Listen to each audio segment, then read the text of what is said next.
Mara baada ya siku kadhaa papa kufariki, Donald Trump katika ukurasa wake wa Instagram aliediti picha yake na kuvaa joho la papa na kuonesha kidole. Lakini picha hiyo watu ulimwengu mzima ulijadili sana na kuhoji kwa nini amefanya kitendo hiko.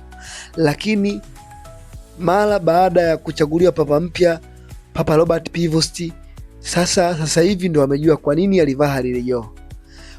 Aliutambulisha umma kuwa papa anayekuja ni papa atakayekuwa chini yake, ni papa raia wa Marekani, ni Marekani ambaye atafanya oda zake zote, atatawala RC Roman Catholic kwa oda ya Kimarekani. Yaani Papa Robert Prevost huyu kasimikwa na uongozi wa juu kabisa wa Marekani. Lakini RC Roman Catholic sijajua wenyewe wameona hilo au hawakuona, lakini wamemchagua huyo na kuamini huyo ndio kiongozi wao ambaye ataitawala Roman Catholic kwa sasa.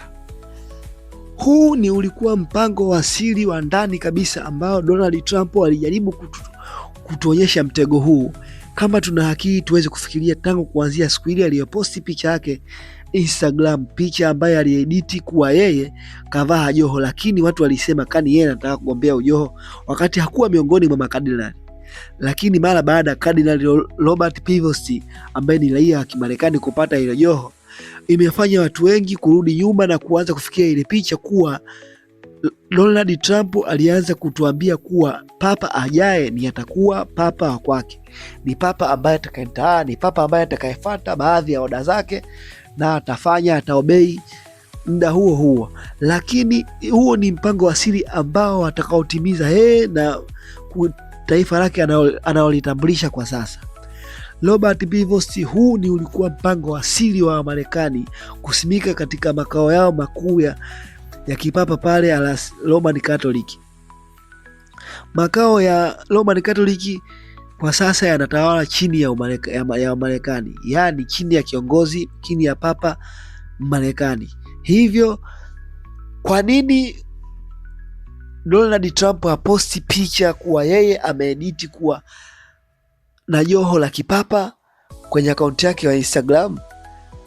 Na watu wengi tunaamini kuwa yeye hakuwa na uwezo wa kupata iko cheo, lakini aliediti hivyo akiwa na maana kubwa kuwa kiongozi anayekuja atakuwa chini yake. Robert Prevost, wewe ni ingizo jipya la Kimarekani. Subiria oda ya Kimarekani badala ya kusubiria oda ya Roman Catholic. Wewe ni Marekani uliosimikwa joho la kipapa la kuiongoza Vatican City na Roman Catholic kwa ujumla, lakini hasa hutalenga sera hizo, na tutajua tu kwa sababu wewe utaongoza pia, na sisi tutafuatilia uongozi wako utakao kuwa madarakani, tutajua vitu vyote kinachoendelea.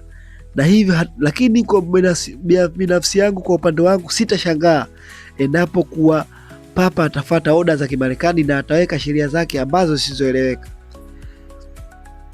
Hiyo ni kawaida sana, na baadaye kuja na sheria za ovyo, hasa kusaini mikataba mbalimbali ambayo isiyoeleweka, mikataba ambayo hasa inaweza kaingiza hata vitu vya hatari, mikataba ambayo inaweza ya wenyewe kufuatilia kusema hasa haki za binadamu, na mikataba ambayo inaweza ikampa hata mwanaume kuanza kubadilisha jinsia ya kishoga na kusapoti ushoga, na mikataba ambayo haieleweki ya ajabu. Hiyo papa ikatae kwa sababu watajua watu wazi kwa sababu wewe Marekani hautakuwa na jinsi ya kuifuata, lakini una uwezo kuikataa.